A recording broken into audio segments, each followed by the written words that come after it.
Did you ever get fired, and how did it affect the course of your life? I managed a company for a rich couple overseas. The husband would visit a few times a year, but the wife never would.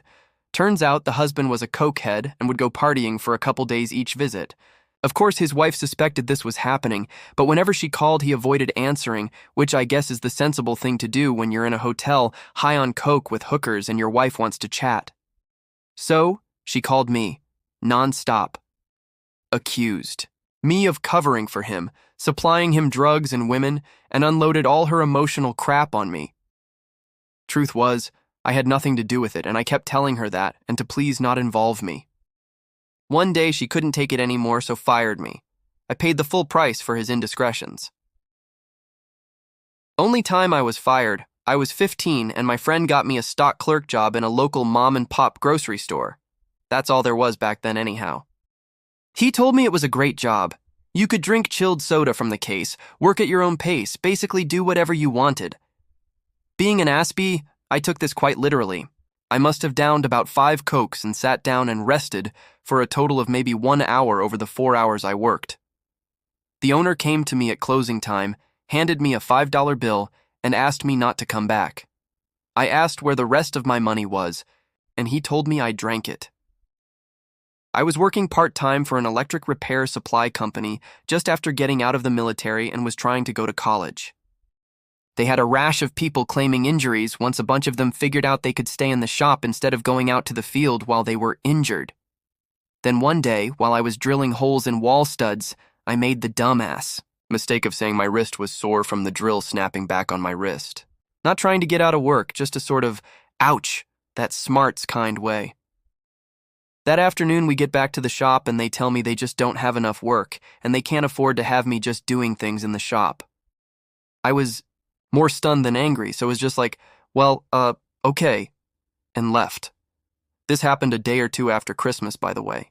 Well, I get home and an hour or so later, I get a call from my former boss and he says, "Hey, I forgot we are doing inventory on New Year's Day, so if you'd like some more money, we can use the help." I eagerly agreed, knowing full well I had no intention of ever showing up. What did I learn from it? That was the first big piece of the puzzle of me realizing that getting fired wasn't necessarily a judgment of me, and more about the incompetence and stupidity of the person getting rid of me. I've only been fired twice in my life, but both times it was just because my boss was either incompetent or stupid, or both.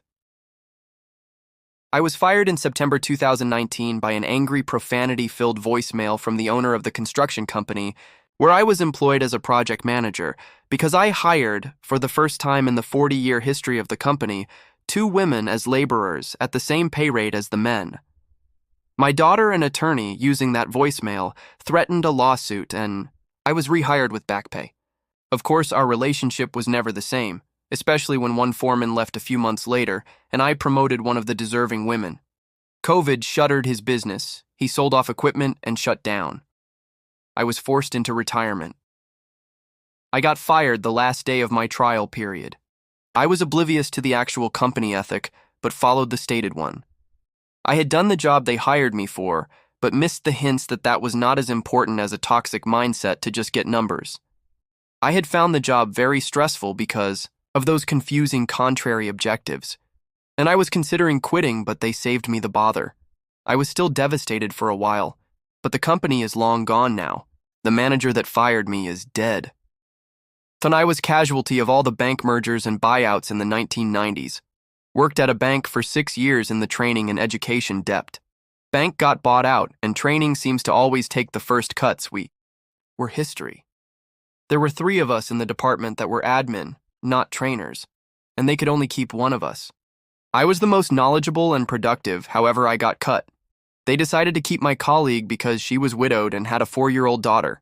I was a bit bitter because they didn't base the decision on merit. But what was I going to do? Be angry because they chose to keep the widowed mother of a small child? I moved on and it worked out in the long run. Took a while. I filed a gender discrimination complaint against my boss, paid less than the males in the same position, asked to do secretarial type tasks that the guys were never asked to do, etc., in October 2020. Got fired for discussing my complaint with my coworkers. It was really tough. I had been in that career field for 24 years and was upper management.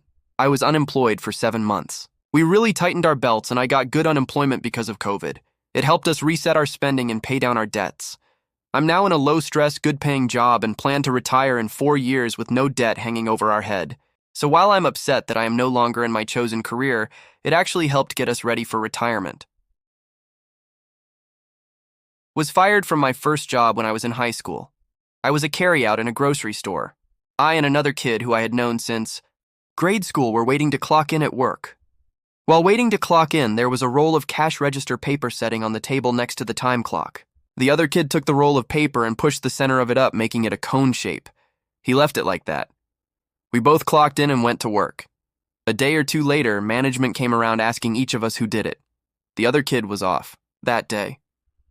When they asked me, I said, I didn't know who did it because I wanted him to tell them himself and not me ratting him out. The next day when he worked again, he told them that he was the one who did it. They fired both of us, me because they found out I was there and knew who did it and I didn't confess when questioned. Not long after, I got another part-time job, which actually I enjoyed more than the previous job. Getting fired didn't affect the course of my life. Because I still felt as I do 55 years later, I didn't do anything wrong. I got a paralegal certificate after I graduated college, BC. I was interested in the law and possible law school. I got an offer quickly, and they pressured me to accept. So I did and didn't go on a few scheduled interviews I still had. I was a single parent and excited to have a real job. It turned out to be more a legal secretary job than paralegal, and I had never worked in an office before, so a lot of it was juggling phones and learning office routines, which I had never done before.